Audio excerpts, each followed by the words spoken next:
is time series forecasting. We want to make predictions about the future. And ideally, the way we approach it is we take models that fit well on historical data and we try to use them to make a prediction about the future. The only catch here is the future is unavailable. So the future must only be estimated from historical data. An example of such forecasting problem is on the right side of your screen, where we have a price action of a stock.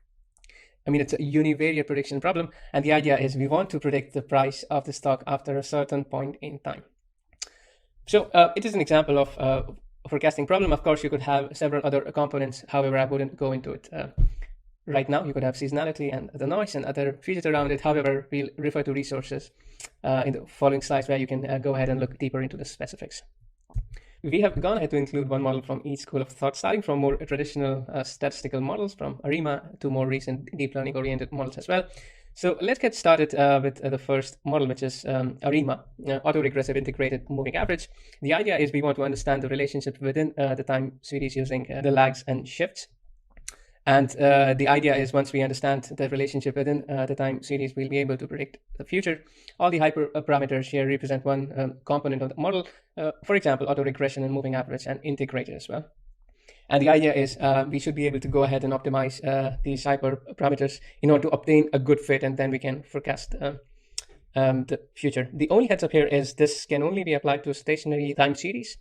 More details on this can be found in the second resource included below. Another model which we have is FBProphet. It has been open sourced from Facebook.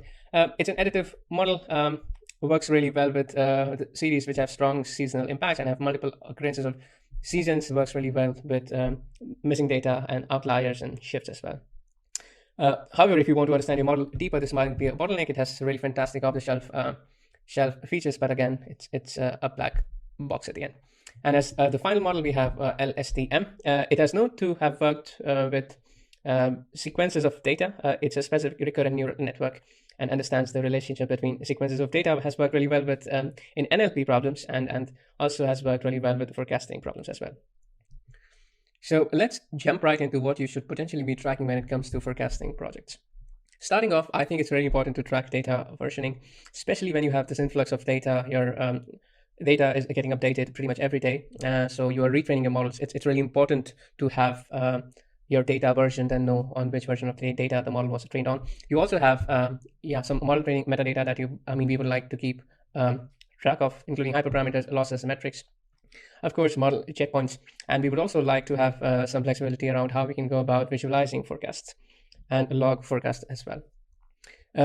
When it comes to organization and analytics, there are also certain requirements, like, for example, how would you go about organizing, say, metadata around a single model trained on several stocks? Would you organize it, say, in separate runs or a single run? So there's flexibility around what structure you should be choosing, I think, is really important as well. Another use case of the same would be how would you organize, say, multiple models trained on a single stock.